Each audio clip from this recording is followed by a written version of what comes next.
We're back. Welcome to episode 28 of the MedEdit podcast. This is your ultimate resource for evidence-based medical education.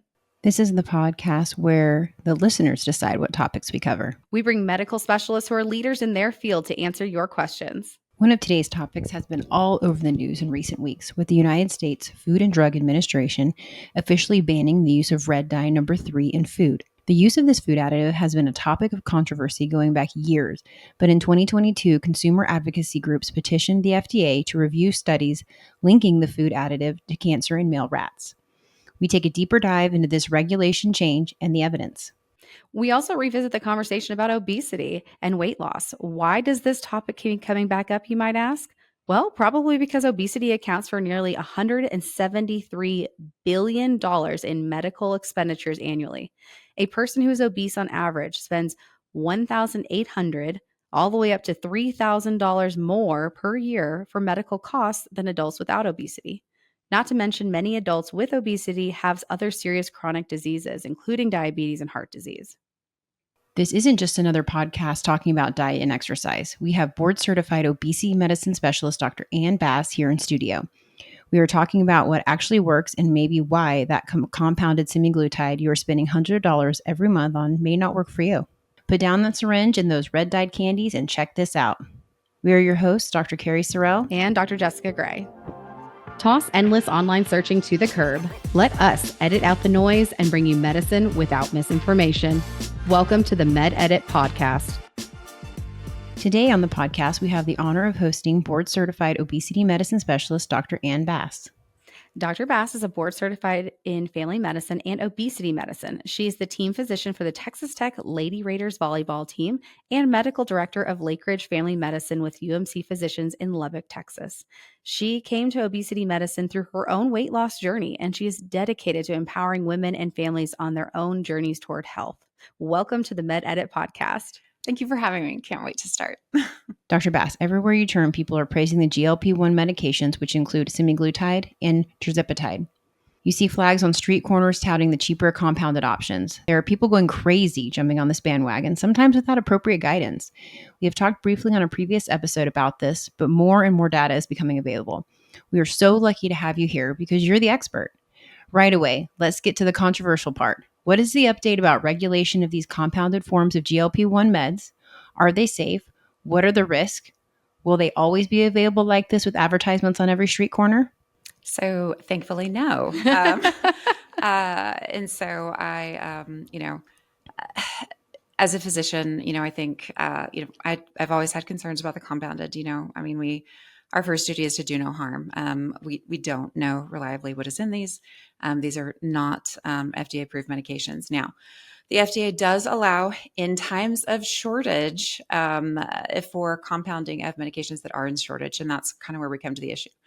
Both manufacturers of semaglutide and tirzepatide are now all involved in lawsuits, probably appropriately so, for patent infringement from Novo Nordisk, the manufacturer of Ozempic and Wegovy, and from Eli Lilly that manufactures Mounjaro and Zepbound. So there was a ruling a little bit earlier, and I'm going to say this is just like recently updated because the original statement was we are going to have to stop compounding, at least tirzepatide. And there was a date in January that has now been pushed out to March. And it's basically a cease and desist. Eli Lilly has invested billions in both building their own plants and acquiring actually others and repurposing them.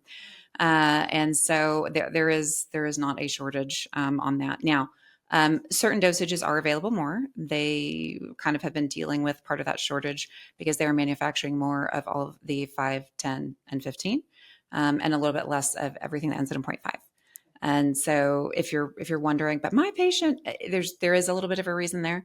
But yeah, so they've been told to stop. Probably a very similar ruling will be quickly forthcoming for semaglutide as well. So if your business mostly depends on selling compounded semaglutide, this is probably a problem coming up, right? So I have lots to say here. And this should be the concern. Okay. Like, are you getting for this from a pharmacy? Mm-hmm. Okay. They have a vested, and I've been furious when I have sent a prescription for the actual medication. And I'm just going to add here for everyone. if you're seeing a physician, we can walk you through how you can get the brand name medication. And I think I've heard of once I couldn't beat the price of a compounder. I mean, this is ridiculous. We can click dose these things. We can microdose this. You can have a safe, sterile, not made in the back of somewhere, FDA approved medication that has demonstrated efficacy. You do not have to take a risk on this. I cannot tell you the number of patients that come into my clinic on a daily basis. I took some compounded whatever, and, I just feel so tired. I'm not losing any weight. We switch them to the actual medication, and we have no issues. I see this all the time as Yeah. well. They always come in, Mhm. and at first they're so excited about it because it's so cheap, and they're like, it's going to work miracles. And they never know what the actual dose of the drug they're on, right? Because it's in Oh my units, gosh. right? I'm like, what dose of semaglutide? And they're like 40 units. And I'm like, what does that mean? That means Yeah. nothing. That means there's nothing. So you have no idea what actual dosage they're No. on. They're mixing it with who Mm-mm. knows what. And it's from everybody under the sun Mhm. makes it. It Mhm. is very scary because you don't know what's in it. Mm-mm. And anyone who comes to you goes, well, I just have the generic version of Ozempic. You're not getting the generic. There is no generic version of Yes. Ozempic, right? So yeah, completely. Yeah. False. And I will say that the first time a patient came to me, and this is going to be, I mean, definitely over a year ago, and wanted that prescribed. I did call a local pharmacy, and that was making it in-house, and was horrified by what was presented. I can't believe they would allow someone to say this over the phone. It was on speakerphone. I have witnesses, and they're just saying, and that we just get this in this bag. We're mixing it. It Because aren't they literally. like breaking open the vials basically? Oh no, that was when they were buying up the old stocks. Oh, no, that's the better They version. almost no. This is ordering research grade powder Oh, of the salt form, and this person's telling me like, and then we're reconstituting it, and I can't remember what the solution was. In a million years ago, I did research, and it basically sounds. There's a documentary on Netflix that's called Cocaine Cowboys, and they talk about how they make crack. And all I'm thinking is, this sounds like where this guy is like. this is How the we new just stir so together the GLP-1s are the new cocaine cowboy. and I literally I'm just like traumatized listening to this, and everyone's eyes of like all my like MAs are like this big around, listening to this person describe this. And then we get to the end and there's just some silence, and I'm like, okay, and like, how do you sterilize that? Because I'm thinking back to like, I was in grad school in molecular biophysics, and then after you purify the protein, the first thing I'm going to do is walk it down the hall to a very expensive piece of equipment and verify that concentration with a mass spectrometer, right? So I was like, okay, how do you verify? No, that we just package it. So this is like back to like high school chemistry. Remember when the reaction didn't go all the way? Mhm. Really? You don't even know what you're giving them. And I was like, okay, and like, how do you sterilize that? And the quote, this is a direct quote, we work in a sterile field. And I'm like, and we're done. And so thank God, I do work for a health system that has, a really competitive, like, kind of pricing program. We are able, kind of to participate in that. We can get very affordable, like brand name medications. There are other ways to deal with this. Eli Lilly sells this direct, right? Right, In right, right. vials. Mhm. Okay. For often what is less. And so that's what kills me. Mhm. This is like you're walking down the street in New York and some guy's selling some Chanel off the curb and saying like, hey, you want to pay like 50% more than you would pay for the real deal? Like in that store? Are you kidding me? Like, no, you're worth more than that. And so like you should be, I can encourage you. You can pay the same or less. You can have like real care. And that's completely aside from the educational issues, which is then I'm asking the patient because these medications aren't like miracles, right? Like what is Mhm. advertised? Okay, the Ozempic trials were 60 weeks. After 60 weeks of max dose, weight loss is between 9.9 and 14.9%. Is that rocking anyone's world? Okay, and Mounjaro and Zepbound, currently the world's greatest, but there's so many better ones in the pipeline. But at any rate, their trials were 72 weeks max dose between 14.7. Now they put 20.9 in the commercial. Yeah. That's if you're not insulin resistant or diabetic, and the fine print is 14.7%. Okay. And so the first thing you should be talking to the patient about is like, what are your goals? Okay. You want to lose? Great. 15, 10, 15, 20%. Okay, great. And we're talking about, when you say Right. percent, we're talking about percent of your Of current their body weight, current right? body weight. So let's say Yeah. you're 200 pounds. We're just going easy math, right? Mm-hmm, 200 pounds. And so we're going to go for 10%. So that's going to be 20 pounds, right? Right. Okay. But which maybe, I mean, they probably need to lose 20 pounds, but that Okay. probably need to lose a whole lot more than Right. that, because this Right. medicine is not going to get them down to, their goal size, Correct. 6 in their stress, down from whatever they're Yes. doing. They have to have 100%. more than just the medication. And yes. And also, you said the weeks. You're talking about like 72 weeks. These Mm-hmm. patients, especially the Mm-hmm. ones who are on like our compounded ones, like they come back to me in like 3 or 4 months and they're like, yeah, that was too expensive, and they probably weren't seeing the results they were Mm-hmm. wanting in that. So Mm-hmm. there's a lot of more Mm-hmm. coaching. And that's why somebody Mm-hmm. like you, who has this boarded in obesity medicine certification, like you took tests, you studied. I mean, I've watched friends do this. This is not easy. You guys learn so much extra biochemistry to do this. It's not some random person who's just Mm-hmm. deciding to pick this up while they do Botox, in the back of the office as well. No. And it's, and having, and I will, disclose, like, I went back to start that because, and here's what you're up against as a patient. Keep in mind, I went into this after being scared to death after having COVID and knowing I had a huge risk factor in having been morbidly obese most of my adult life, and feeling completely unequipped as a actual practicing physician, board certified in family medicine, went all through medical school, all through residency. I had no clue how to even begin to help myself. And out of desperation, I went to an obesity medicine conference because I was like, I don't know what to do, but I don't want to die and have them, my husband's very competent, but and so and then just, I cannot describe to you that experience. Like, I was just like, wait, what? Like what? Like nobody, what do you mean? Nobody taught you that. The doctors aren't saying that. No. We're not saying that. I'm saying the things that you and you can share with us. And I think that's incredible. Yeah. I mean, I remember just sitting there. You're your patient zero. You're the one that you started with. 100%. That's always tell my patients, no, I'm really good at this because I've done all the crazy. Mm-hmm. Like, I already know where this is probably going on because I already did it. But that's what's really sad, is because the thing is, what is the root word of doctor, right? They told us this all the time in med school. Docere, right? Like to teach, like a docent in a museum. And like, people are starved for this knowledge, but it's amazing if you just equip them. A woman comes into you, and says, oh, I'm menopausal and I can't lose weight. I went to the Obesity Medicine Association Summit on Women's Health this past summer, and there's like some extra specialists, whatever. And she's like, "Oh yeah, you used to grow an organ every month and get rid of it. It's about 300 calories a day." Does anyone tell us that? That would have been really helpful to know a couple of years ago. Yeah, that's very interesting. And just that these things like happen. This is expected, and so, but like just to give the patient the information, it's like, look, and to even ask them, do you ever eat when you're not hungry? Well, guess what? That's a different neurochemical pathway. You may not respond well to GLPs at all. Yeah. So we're going to put a pin in that and come back over there, because I think that is really important. Is, things we talked about in our episode, we talked about this previously, was when it would be helpful. Now we're talking about when it's not helpful and more focused on the diet.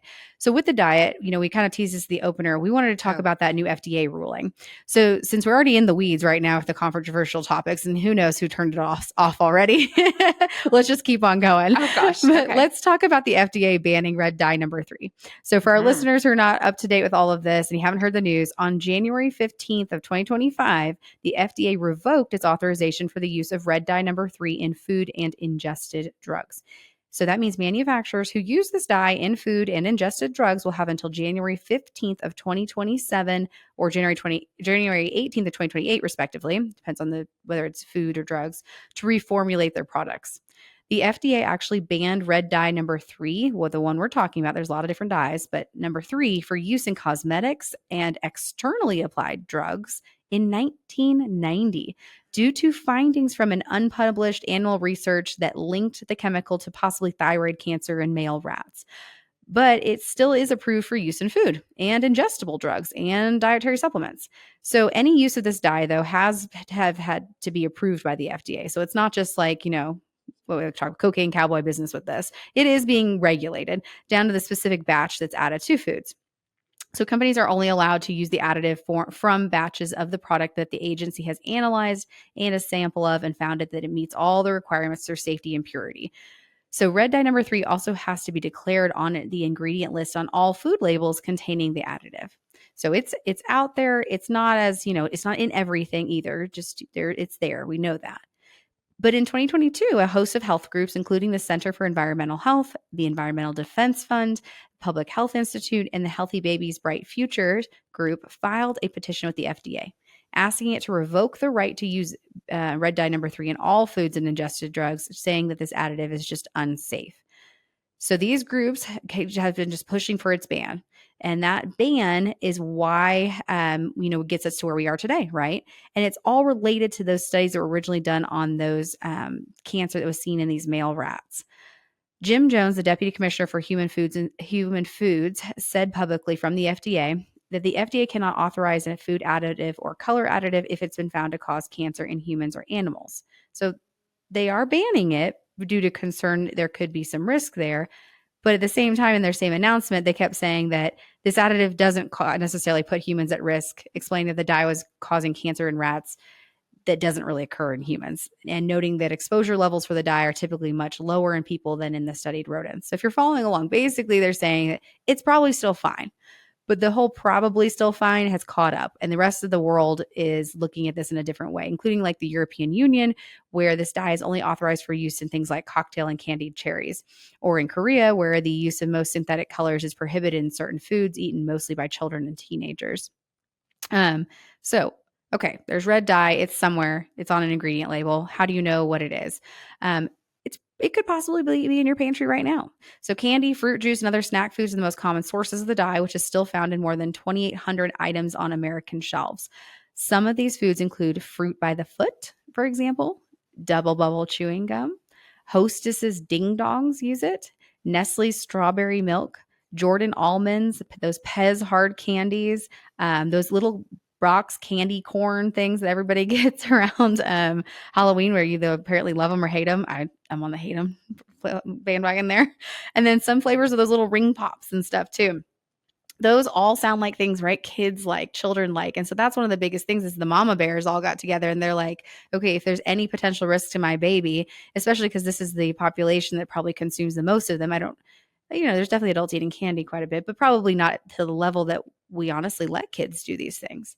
But if you even think it's beyond candy, there's things like Betty Crocker's loaded mashed potatoes that actually use this controversial additive too. Some common medicines contain red dye number 3, including gabapentin and doxycycline, prescription drugs.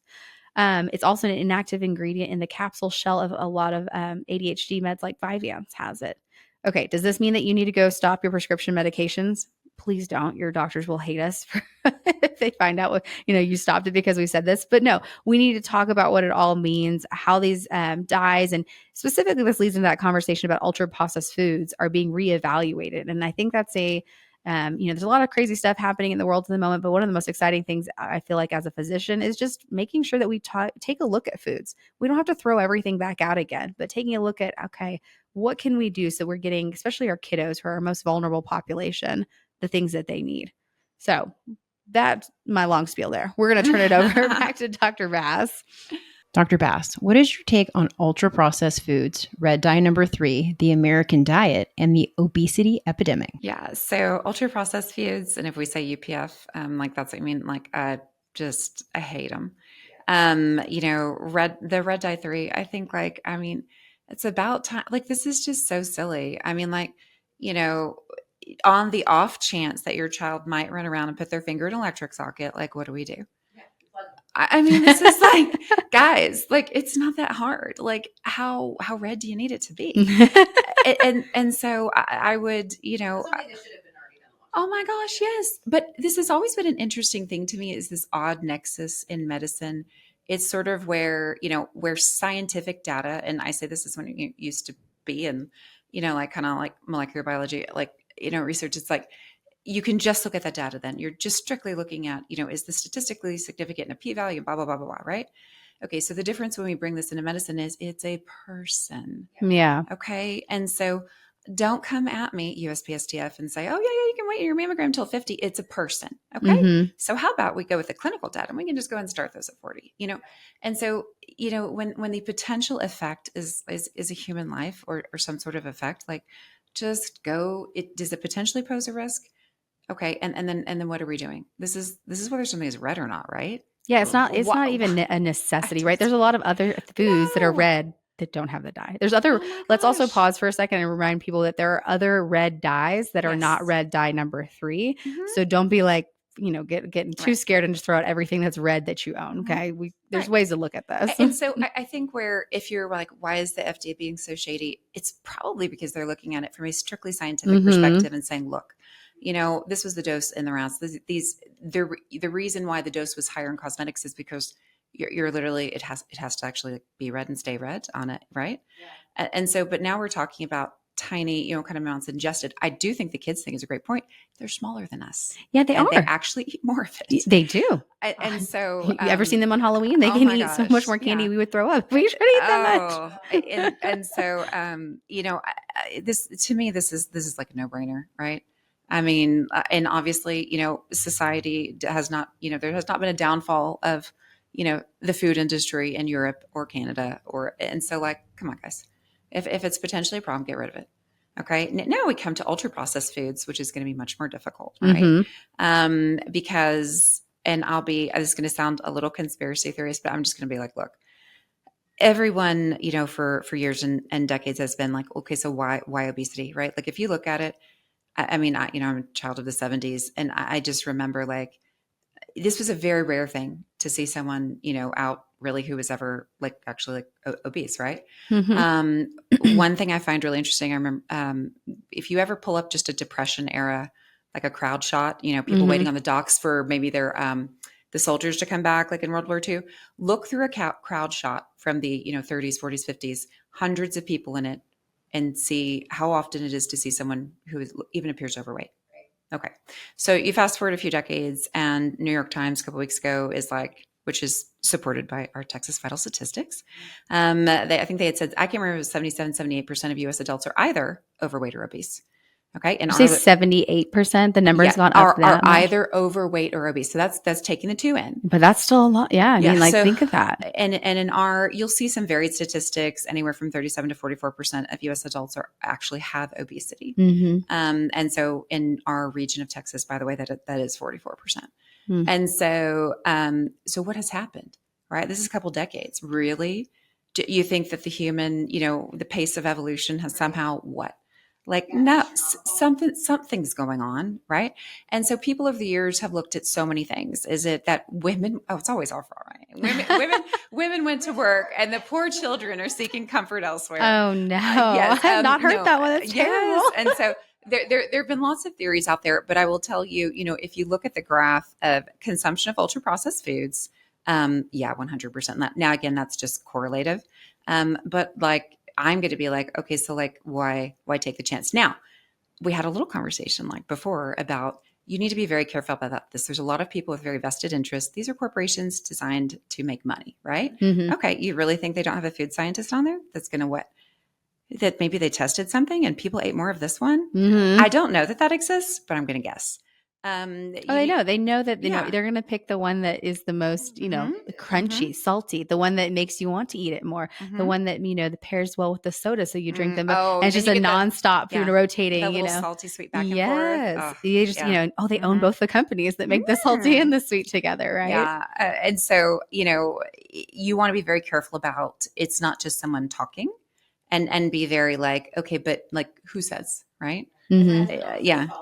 Exactly. Yeah. And so interestingly, there are very, very few prospective or randomly controlled trials actually looking at consumption of processed foods. One was, I think it was published 23, maybe spring, Kevin Hall. It's a very spring of 2023. The first author is Kevin Hall, National Institutes of Health. And it was a very small trial. However, the data does exist, right? Like if you feed people the same number of calories and the same macros, guess what?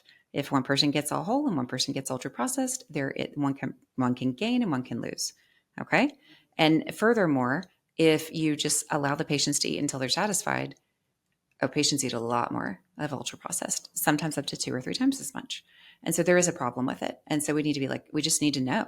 I mean, obviously everything's out about alcohol, right? Am I never going to have a mixed drink again? No, but you need to respect it, right? Like, I mean, there's definitely a risk here. And like, that is a very different statement from saying, well, Cheerios are fun. No. Did it come in a box? It's ultra processed. Right. And so it's talking about Mm-hmm. just changing things that you can change or things Mm-hmm. that are, it doesn't have to be everything. I think, right, Yeah. controllable. And so, like, one of the things in my household personally that I did is I looked and said, okay, what are the things that my kids are eating frequently, like not just every once Uh-huh. in a while, but frequently so often that is process that I feel like I could maybe replace.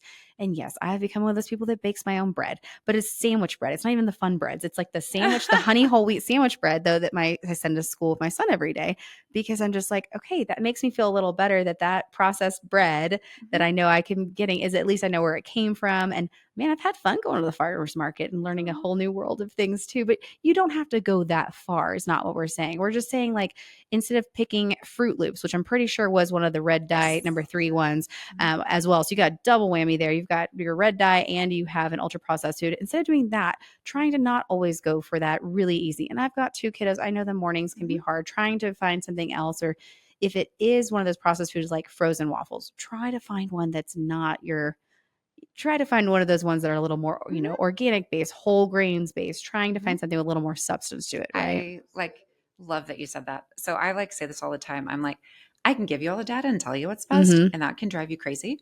And so I say all the time, do not get caught up in good, better, best thinking. Yeah. This is not about being perfect. It's like, oh, and we do not compare to others for Yes. perfection. It's like whoever you were yesterday, we're slightly better today. That's all we need. You kind of get set and this is what I eat and this is how I eat it. And you're not really understanding that, you've got to expand your palate, just like the kids, like the toddlers, they teach me too. I'm like, I should eat more fruit, shouldn't I? Like Yeah. that would be Yeah. healthier. And one of the great advantages of ultra processed foods, and this is why some areas will say like we're just doing something terrible because this is great shelf stable food supply. But there are shelf stable things, right? Like Yeah. if freeze dried fruits, okay, it's crunchy, Yeah. right? I Yeah. mean, and that you can sit on the shelf. And so I just think there are other options. And I think it's been really easy for big food for a long time to just do whatever the heck they wanted. And then now you have a much more educated populace, and we're starting to have this data, and they just don't like being pushed a little bit, but too bad. Yeah. So, No, I think it's great. Okay, so we're talking about all the fun stuff here, right? uh-huh. But let's also go in back to the GLP ones. I know if someone's still listening, they've listened to all of the controversial stuff, but let's go back there because we did. Yeah, they're Oh right. Like, ooh, gosh. they're into the conspiracy theories now. Which, so I mean, we're not all into all of them, but sometimes some make a sense over here. But let's talk about, when a GLP-1 doesn't work for you, whether it's compounded or not. Let's throw that part out. Let's just say you got the real stuff. Hmm. Hmm. And someone comes in, they're saying, okay, I'm using this. When is it going to work for them? And when is it not going to work for them? And they should expect that stop spending your money on it. So you should have a pretty good indication if you take a good history as the patient comes in. You're probably going to know what's going to work, assuming that you got a good kind of history. And so I'm generally, in addition to like, what's your weight loss history? Have you ever lost before? Do you have family history of diabetes? Because we're thinking about insulin resistance and things. If anything ever worked, kind of before for them, but also like, just some like basic questions. Because how do GLP-1s work? Primarily, they work in a lot of ways, but probably the predominant one in terms of weight loss is just going to be, what I would call recovery of normal hunger signaling. And so patients who have carried weight for a while are now going to get those signals that they didn't for so long Hmm. that say, hey, you're not hungry, right? Mm-hmm. And so, but here's a great question, right? If you eat when you're not hungry, what good is it to take a very expensive medication that makes you less hungry? You eat when you're not hungry, so it doesn't matter. So to me, there's like a very stepwise, kind of way that we kind of go through this. And that is exactly how I ask the question. Do you ever eat when you are not hungry? And so, some people actually have a lot of insight into this, and maybe knew it was a problem.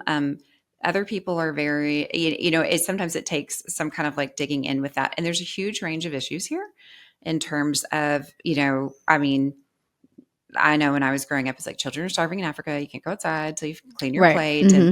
and then there's all these things that are just out there in the media that you might have accepted, that just are not really supported by the right.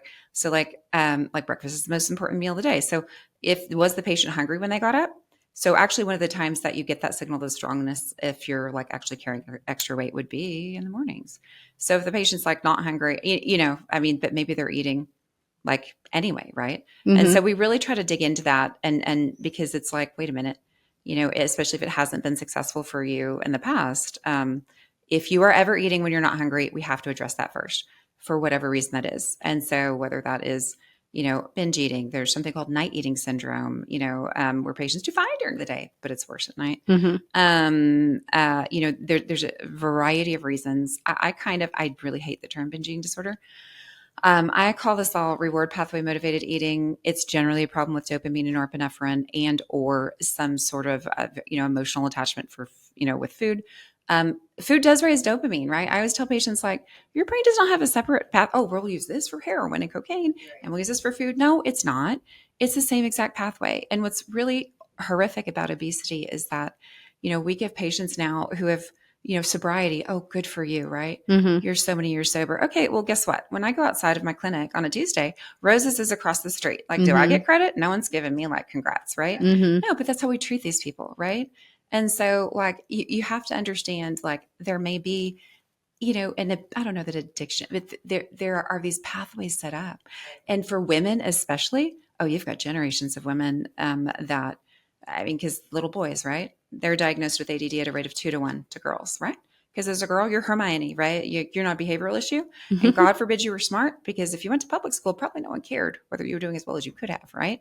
Okay, so great. I will add at this point that the data for children with untreated ADD or neurodivergence, the obesity rate is 3 times that of the baseline for children.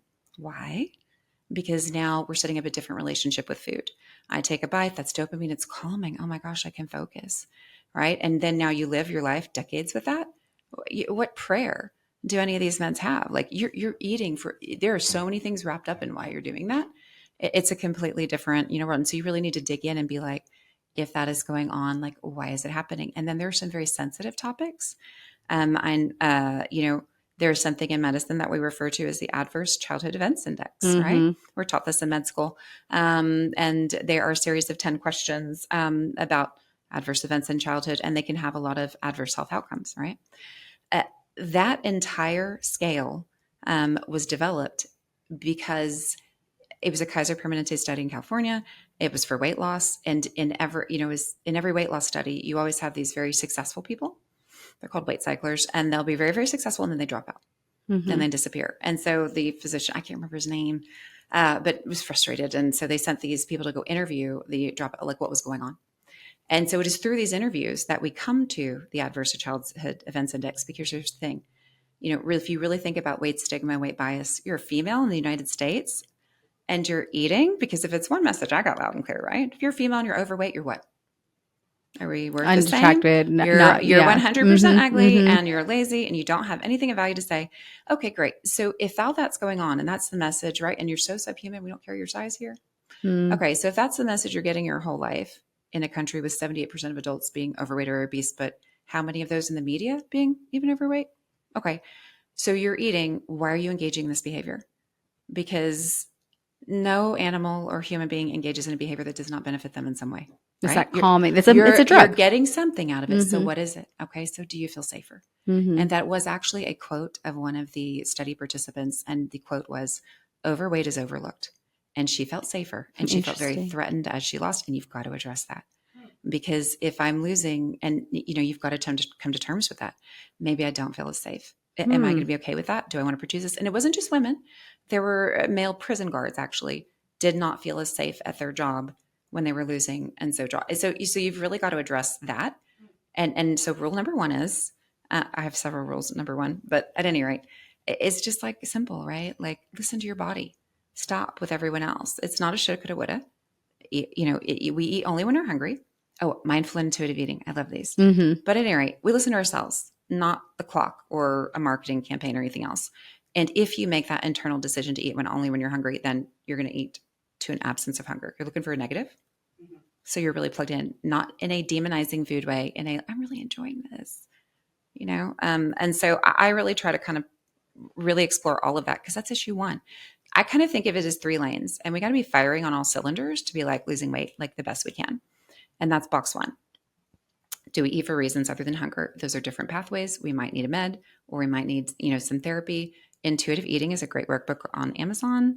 And so we explore that. Second main thing is just, if there's any insulin resistance. And so GLP-1 medications work downstream of leptin. And so you're basically your two chief competing systems for long-term regulation of weight in the body are insulin and leptin. Okay. So on the, on the leptin side, every fat cell secretes leptin. Leptin goes on and turns on GLP. So if we're carrying excess fat mass, we should not be hungry. But obviously, if we carry weight for extended amount of time, a lot of time we become resistant. We may not get that signal, right? On the parallel system, we've got insulin, right, which does not just work to lower blood sugar. It is also a hormone which signals, grow, get bigger, put on fat, weigh more, right? And so as people become insulin resistant, you can kind of think of it, if you're going to throw on a GLP med at the same time, it would be like you're trying to drive a car with the gas and the brakes on at the same time. Actually, this is demonstrated, right? So remember all those weight ranges I said, how much you can lose on a GLP-1? The lower range, lower number in every case is diabetes or insulin resistance. Why? Right? Because they have an internal opposite signal going on. Okay. Mm-hmm. But we can treat that. And actually, this was part of the, I'm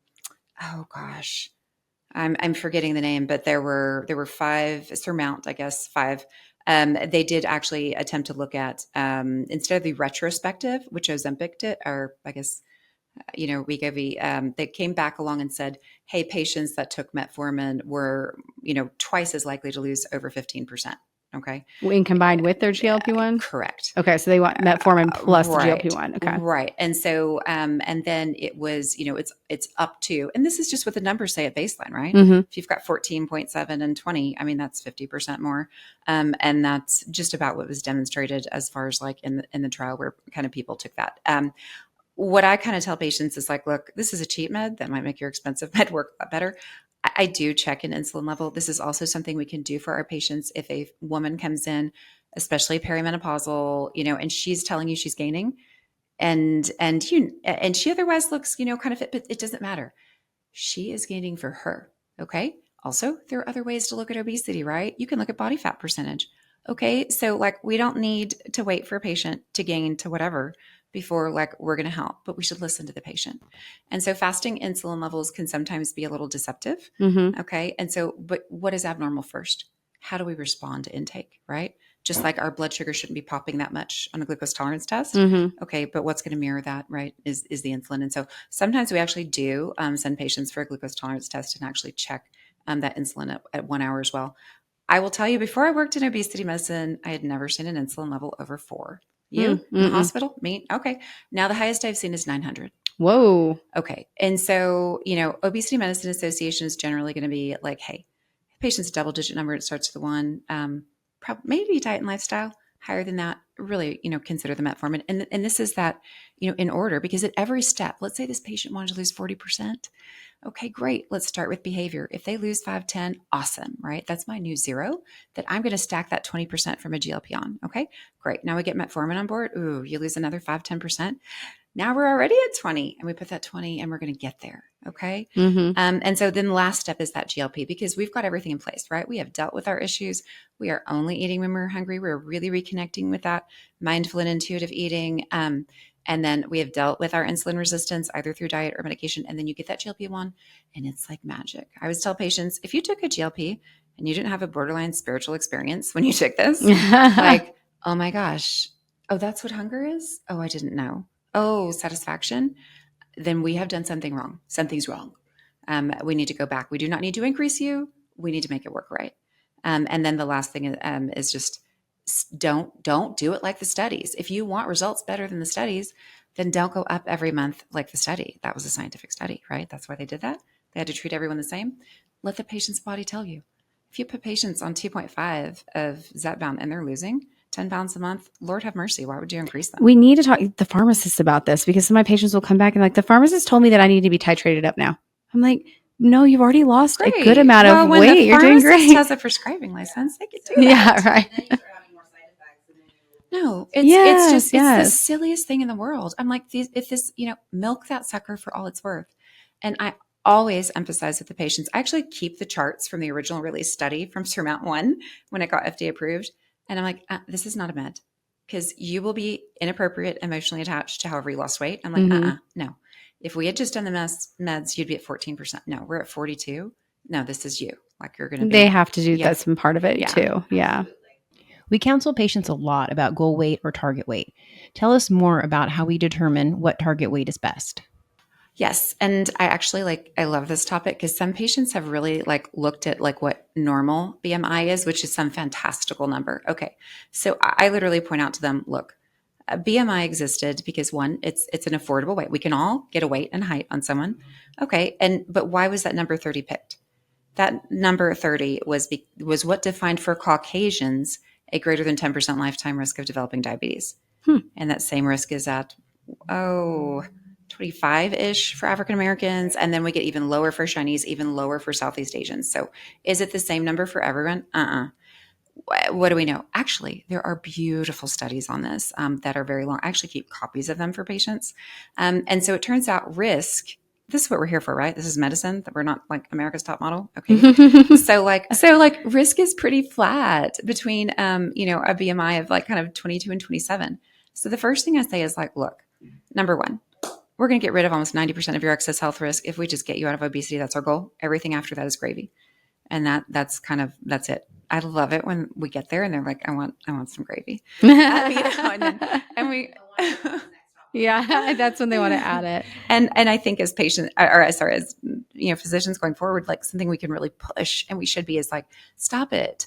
We need to be focused on body composition. The number on the scale, that is also an easy check, right? But what matters more for health is what is your body made of? Okay. This is another way we cannot dismiss women who do not have a very elevated BMI. If she tells you she feels bad and she's not the same side, believe her. Send her for a body composition scan. Take one from her gym, because another way to define obesity is, as a female, do you have 30% body fat or higher? That is a qualifying diagnosis for meds. And so we don't have to make her, could you please just go gain and then I'll help? No. And we really need to listen. And I think this is the biggest thing we need from this whole conversation, this entire episode, is that, when we talked at the very beginning about this medicines and, we're going to do this and that and help you lose weight on every street corner. Anybody sitting here can see how passionate you are, Dr. Bass. Anybody knows, because you know what you're talking about. You have lived this experience through yourself personally, as well as how you counsel your patients. You've done all the extra training and things. You know what you're talking about. And this is the reason why patients need to seek out somebody who is an obesity medicine physician, who is certified in these things and has this background and experience, because it's not, you go to, I'm being very careful on my words here. You don't go to some street corner place that, they do Botox out the back and they also, compound their own GLP-1 somehow and all that other stuff. And they're making this large profit. I can say wholeheartedly, knowing you, that you're not making any profit on all these patients you're counseling right here either. This is something you're passionate about and you're helping with them. So I think it's really, really amazing. But one of the last things I want to touch base on as far as that weight topic goes, how often should you weigh yourself? How do you weigh yourself? What are some tips? Because I know there's differences, and also it can become a bad cycle. We talked about just a minute ago where you're sitting there and your weight should fluctuate a little bit, but now you're getting on the scale every day and you're just hating yourself because something happened the next day. So tell us, what is a healthy, appropriate way to manage that? Okay. And I just want to respond to kind of what you said earlier. Aside from all the health improvements, how patients change internally is better. Right. I think as women, we sometimes, there's something wrong with me. It's not working. There's nothing wrong with you. You live in a human body. It's going to adapt. Didn't want to lose weight. And so watching women really I swear, it's a complete change. I love it. But as far as for weighing, this is a tough one. So I will say, having personally been abjectly traumatized by a scale for, decades, but I was also super desperate, right? Because I had been so sick. And so I got back from that conference and I was like, I literally remembered hovering by my scale and being really afraid to get on it. And then being I will do whatever the evidence says. But I honestly, I kid you not, I got to a point where I actually repeated out loud before I did it. This is not a comment on my self-worth today. This is just, my self-worth as a human being. This is just where I am today. That was what I would say. And so, number one, I will always let you know what the data is. So the data is, there is a genuinely linear correlation between how often you're weighing and how successful you are. But, we have to make that transition. This is not a judgment on you. This is not punitive. This is, okay, here's the thing. If you came to me for weight loss and we want to lose weight, how do we know if anything is working? Okay. And so we have to have something. If you want to come by, and I tell people, you want to come by, you want to weigh blind, fine. But I got to know what's going on. And I would love it if you would do this for me and let me know. Because it's like generally more efficient, but also I want them to grow. Like, really? Like, I don't want that for any woman. Like, I'm going to hide for some aspect of my body. No, you should love every part of you. And whatever you did to work to get there, that is still important. And so, I don't like that kind of denial, but you've got to respect where people are at and just hope that we can get there. I do really strongly advocate like the little like electronic scales, or if they have an app, you can like actually not look at weight. You could be looking at your body fat percentage or something, but just by the data, generally, if your goal is over 10% loss, it's going to be at least 2 out of every 3 days. I generally tried to say whatever we can do is good. But the other thing is I want feedback. So like if you ate something that doesn't agree with you and maybe like got you out of control, if you're like, I don't remember what I ate 3 days ago. So like, how do we marry that? Right? Like if you're going to have timely feedback, right? We're always taught feedback should be timely. If it's too late, then I'm left thinking, oh, there's a week of data and I can think back through what I ate. I don't know what did it.